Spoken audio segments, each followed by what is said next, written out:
అనంతపురం జిల్లా కూడేరు మండలం కలగల్ల గ్రామంలో అతి పురాతనమైన దేవస్థానం పూజలు అందుకోకుండా నిర్మానుషంగా నిర్జీవంగా ఉన్న ఆలయాన్ని పునర్నిర్మించాలనే సంకల్పంతో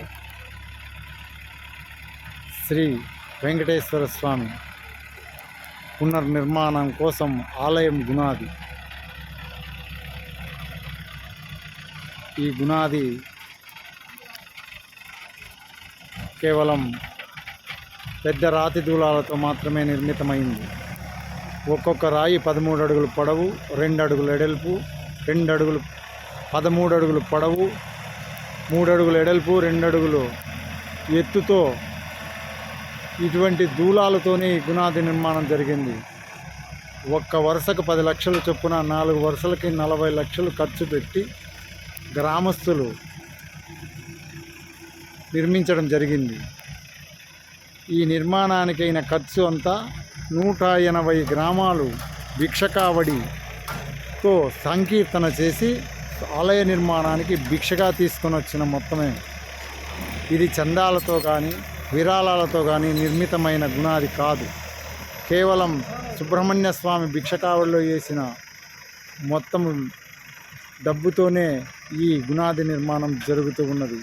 ఈ రోజుతో 4 వరుసల గునాది నిర్మాణం పూర్తి అవుతున్నది.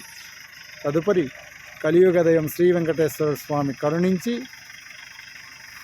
లక్ష్మీ అనుగ్రహం కల్పిస్తే గుడి నిర్మాణం ముందుకు జరగడానికి అవకాశం ఉంటుంది.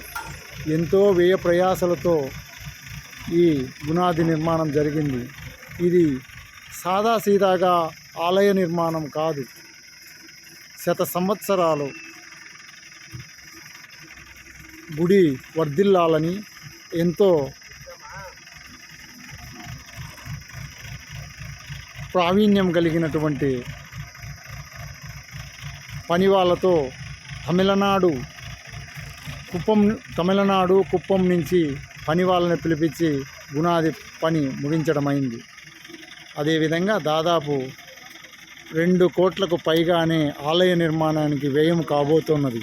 కావున భక్తాదులారా, 400 సంవత్సరాల నుండి పూజలేనటువంటి కలియుగదయం శ్రీ వెంకటేశ్వర స్వామి దేవస్థానం పునర్నిర్మాణంలో మనమంతా భాగస్వాములు కావలేము. ఎవరైనా చందా ఇవ్వాలని మనసులో పుడితే దయచేసి ఒక్క విన్నపం, మీరు చందా ఇవ్వాలంటే ఒక్కసారి రండి. ప్రతి శుక్రవారం ఉదయాన్నే స్వాముల వారికి అభిషేకం ఉంటుంది. స్వాముల వారికి గుడి నిర్మాణం కావించి అభిషేకం జరుగుతూ ఉన్నది.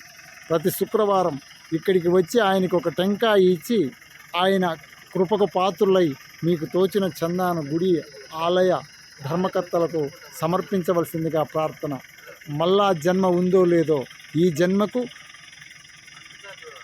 ఇలా మూతపడిన నిర్జీవమైన గుడుల నిర్మాణంలో పాలు పంచుకుంటే జన్మకు సార్థకత ఏర్పడుతుంది.